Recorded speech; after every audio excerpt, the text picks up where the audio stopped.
Hello friends, welcome to వివకాలాక్స్కి. ఇవాళ మనం మాట్లాడుకునేది సంతోషం.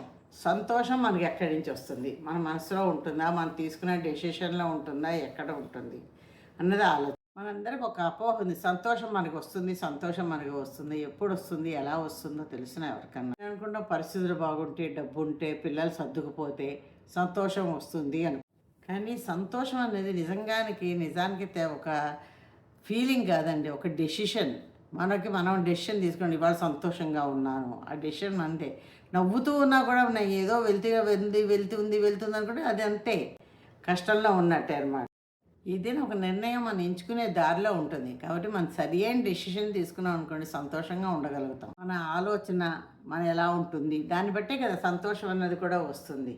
అక్కడ ఎన్నో పెడతారండి, ఎన్ని ఉన్నా కూడా నీ ఆలోచన నీ మనసు అక్కడ లేదనుకోండి, అవి నీకు సంతోషం ఉండదు. నీ మనసు సంతోషంగాను అంటే నువ్వు తీసుకునే డెసిషన్లు అన్నమాట. ఇవన్నీ ఉన్నాయి, నాకేం పర్వాలేదు, లేకపోతే ఇంతమంది ఉన్నారు, నాకేం పర్వాలేదు, నువ్వు డెసిషన్ తీసుకో, ఎంతో సంతోషంగా ఉండగలుగుతారు. ఏదైనా మన నిర్ణయం.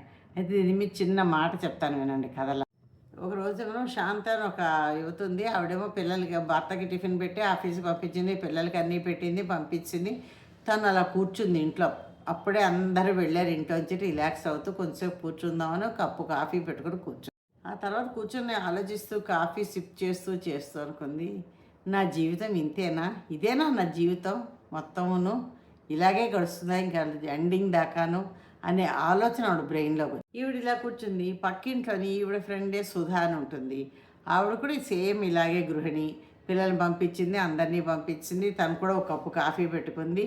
కాఫీ తాగుతూ చక్కగా మంచి పాట పెట్టుకుంది. ఆ పాట పెట్టుకొని పుస్తకం చదువుతూ హ్యాపీగా రిలాక్స్గా కూర్చుంది. చూసారా, ఒకే ఆడవాళ్ళవే ఇద్దరును, గృహిణిలే ఇద్దరు బాగా ఫ్రెండ్స్. ఒకళ్ళ ఆలోచన విధానం ఎలా ఉంది, ఇంకొకళ్ళ ఆలోచన విధానం ఎలా ఉందో చూడండి. ఎవరికి సంతోషం ఉందండి ఇందులోని? ఒకరు విసుగ్గాను ఉంటారు, అసంతృప్తిగా ఉంటారు. ఇంకొకళ్ళు ఉన్నదాంతో తృప్తిగాను సంతోషంగాను జీవితం గడుపుతారు. ఇద్దరి పరిస్థితులు ఒకటే, ఇద్దరు ఆడవాళ్ళే, సేమ్ అన్నీను. కానీ వారు తీసుకునే నిర్ణయాలు ఉన్నాయి చూస్తారు, రెండు వేరువేరుగా ఉన్నాయి.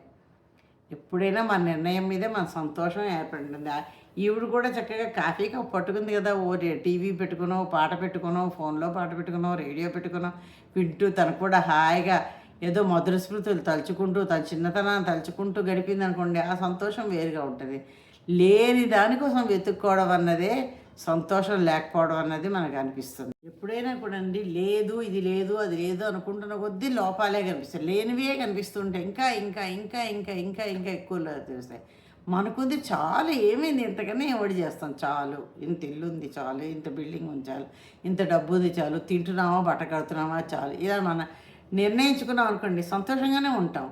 లేదు మనకు అది లేదు, వాళ్ళకి ఉంది వీళ్ళకి ఉంది అనుకున్నాం అనుకోండి, మనం ఏమీ చేయలేము, ఇంకెప్పటికీ అసంతృప్తితోటే బతు. అలాగే ఇంకొక చిన్న ఎగ్జాంపుల్ చెప్తాను. ఒకసారి ఓ పెద్ద మనిషిని అడిగారు అనమాట కొంతమంది అందరూ కలిసి, ఏమంటే మీరు ఎప్పుడు చూసినా ఇంత సంతోషంగా ఇంత హ్యాపీగా ఎలా ఉండగలుగుతున్నారండి అని అడిగారు. అంటే ఆయన చెప్పాడు, నాలోని చాలా కష్టాలు సమస్యలు వచ్చాయి, ఓ రోజు నేను గట్టిగా ఒక నిర్ణయం తీసుకున్నాను, ఏమి జరిగినా కూడా ఇవేవి పట్టించుకోను, నేను సంతోషంగానే ఉంటాను, నా నిర్ణయాలు సంతోషంగానే తీసుకోవాలి అనుకున్నాను. ఎందుకంటే వచ్చే సమస్యలైనా ఏవైనా ఎదురుగుండా కనిపించే పరిస్థితులైనా నేను చూసేదాన్ని బట్టి ఉంటాయి కదా, వాటిని చూసి నా మనసుని నేను పాడు చేసుకోదలుచుకోలేదు, నా దృష్టిని మార్చుకోదలుచుకున్నాను, నా ఆలోచన నేను మార్చుకొని వాటిని అనుకూలంగా మార్చుకొని సంతోషంగా ఉందామని నిర్ణయించుకున్నాను. అప్పటి నుంచి ఇలాగే ఉంటున్నాను నాయన అని చెప్తే అందరూ ఆశ్చర్యపోయారు. నిజమే కదా, ఇంత మంచి డెసిషన్ తీసుకున్నారు ఇతను అనిపించిందట అందరికి. కాబట్టి దీని ఏంటంటే, అది మన జీవితాన్ని ఎలా చూస్తామో అలా కనిపిస్తుంది అంతేను. జీవితాన్ని వ్యతిరేకంగా చూస్తే వ్యతిరేకంగా కనిపిస్తుంది. లేదు, మనకు కావాల్సినట్టుగా మనం మంచిగా సంతోషంగా ఉన్నట్టు చూసి సంతోషంగానే కనిపిస్తుంది. మన సంతోషాన్ని ఎవరి దగ్గర నుంచి ఆశించకుండా మన సంతోషాన్ని మనమే మనతోటే మొదలు పెట్టుకోవాలి. ఎలా అనుకోవచ్చు, పాటలు వినడం, పాత పాటలు ఏదైతే అది పాత ఫోటోలు, మన చిన్ననాటి ఫోటోలు తీసుకొని చూడడం, లేదంటే వాటిని చూసి గతంలోకి వెళ్ళిపోయాను కూడా, మన చిన్నతనం ఇలా ఉండేది అలా ఉండేది, లేదు పెళ్ళైన కొత్తలో ఇలా ఉండేవాళ్ళు, ఇలా రకరకాలు ఉండేది. ఇవన్నీ పాత వింటూ ఉండడం, మంచి పుస్తకం చదువుకోవడం, మంచి పాట వినడం, ఇలా ఎవరికి ఏది మంచి డ్రాయింగ్ వస్తే డ్రాయింగ్ వేస్తూ ఉండడం. అదంటే అంటే మన మనసుకి ఏది సంతోషం కలిగిస్తుందో ఆ నిర్ణయం తీసుకోవడంలో ఉంటుంది. మనకి అవన్నీ చెయ్యాలన్నా లేకుండా బలవంతంగా ఇంకో పని చేయడానికి వెళ్ళామనుకోండి, సంతోషాన్ని కలిగించదు, ఆ పని కూడా సక్సెస్ అవ్వదు. మనకి మనసుకు నచ్చిన పని మనం చేసుకుంటూ సంతోషంగా ఉండడానికి ప్రయత్నం చేస్తే మన బతుకంతా కూడా సంతోషంగా నవ్వుతూ జీవించగలం. ఉదయం లేవగానే కూడా కొన్ని కొన్ని మాటలు మనం చెప్పుకుందాం అసలు ఏం చెయ్యాలనేది. సంతోషంగా ఉండడానికి కొన్ని టిప్స్ అన్నమాట. ఏం మాట్లాడింటే ఇవి కొన్ని టిప్స్ ఏంటేం చెయ్యాలో చెప్తాను. ఉదయం లేస్తారు కదా, లేవగానే వీడిని తిట్టుకుంటూ వాళ్ళని తిట్టుకుంటూ వాళ్ళ ఫోన్తో వీళ్ళ ఫోన్తో లేకపోతే మొబైల్ ఏవో చూస్తూ లేవకండి. ఫస్ట్ దేవుడు దండం పెట్టుకోవడం ఇవన్నీ ఉంటాయి కదా, అయిపోయాక మీ ఆలోచనని ఈరోజు నేను సంతోషంగా ఉంటాను ఉంటాను ఉంటాను 3 సార్లు అనుకోండి. ఉండాలి ఉండాలి ఉండాలి అని 3 సార్లు అనుకోండి. ఆ దృఢ సంకల్పం మనసులో గట్టిగా పెట్టుకొని లేవండి. ఆ రోజంతా సంతోషంగా ఉండగలుగుతారు. ఏదేం చెప్పాను కదా, మన డెసిషన్ మీదే ఉంటుంది మనకి. తర్వాత సోషల్ మీడియా వస్తుంది. సోషల్ మీడియా అంటే యూట్యూబ్లు, ఈ ఫేస్బుక్లు ఇవి చూస్తాం. అందులో ఏవేవో చూస్తాం.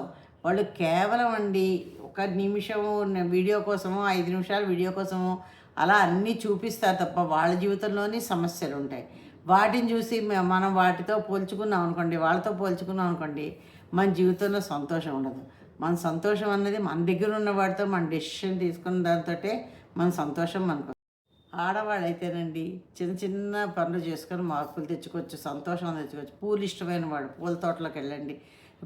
చిన్న గార్డెన్ ఉంటే గార్డెన్లోకి వెళ్ళి పూలు కోసుకోండి, వచ్చి మాలలు కట్టండి. లేదంటే బయటికి వెళ్ళి పూలు తెచ్చుకోండి, మాలలు కట్టండి. మీకు ఇష్టమైతే తలలో పెట్టుకోండి, లేదంటే మీ దేవుడి ఫోటోలకు వెయ్యండి, లేకపోతే ఇంట్లో ఎక్కడైనా డెకరేట్ చేయండి. అలా చిన్న చిన్నవి, ఎక్కువ ఖర్చు లేదు, శ్రమ లేదు. ఆ చిన్న చిన్న పనులు చేసుకోండి. ఒక పువ్వులు అంటే పువ్వులే అక్కర్లేదండి. మీరు ఇన్ కేసు రోజు పువ్వులు కొనుక్కొని పెట్టలేం కదా. మన దగ్గర ఎన్నో బ్లౌజ్ పీసులు పాలిస్టర్వి అవి పెడుతూ ఉంటారు, లేకపోతే ఎన్నో బ్లౌజ్ పీసులు ఉంటాయి.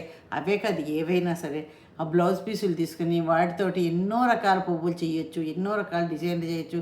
ఇలాంటివన్నీ చిన్న చిన్న పనులు మనకి ఇష్టమైన పనులు చేసుకుంటూ ఒక పాట వింటూ పాట పాడుతూ ఏమన్నా చేస్తూ మన సంతోషం మనమే తెచ్చుకుంటాం. ఎక్కడ ఎవ్వరికి ఇవ్వక్కర్లేదు. మన సంతోషం మనమే తెచ్చుకోగలుగుతాం. వంటలో కొత్తగా ట్రై చేయండి. ఇన్ని చిన్న చిన్న జీవితానికి ఆనందాన్ని ఇచ్చేవి.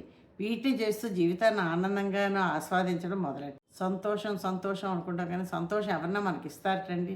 లేదా డబ్బులు పెట్టి కొనుక్కుంటామా? బజార్లో దొరికే వస్తువు కాదు.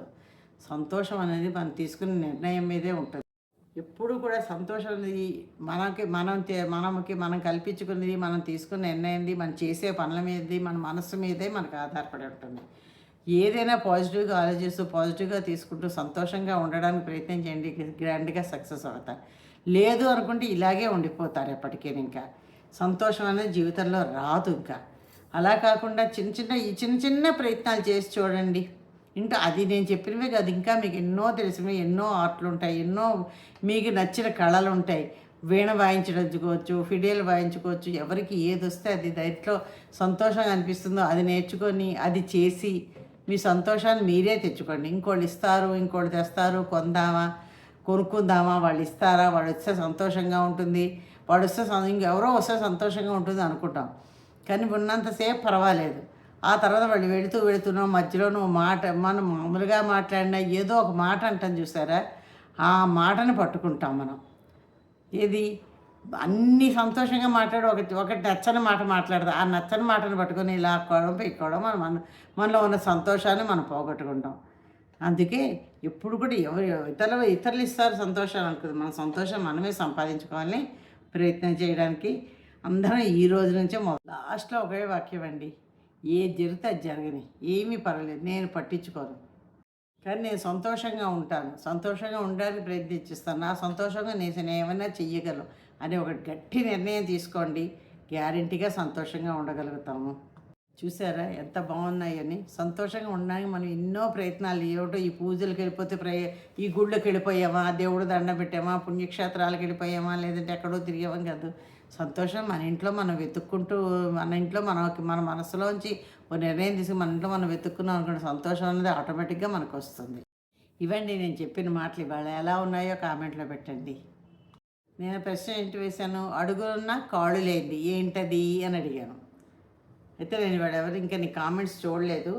అయితే ఏంటంటే గజం బద్ద, స్కేల్లో అడుగులు ఉంటాయి కదా, అలాగనమాట గజం బద్ద. ఇది జవాబు. ఇవాళ ప్రశ్న ఏంటంటే ఆకలి చాలా ఉన్నాయి, దానికి ఆకులు లేవు. మళ్ళీ చెప్తున్నాను, శాఖలు చాలా ఉన్నా ఆకులు లేనిది ఏంటది? మీకు తెలిస్తే జవాబు పెట్టండి. తెలుసునందరికీ చూస్తుంది రోజును, చాలామందికి తెలిసింది నేను.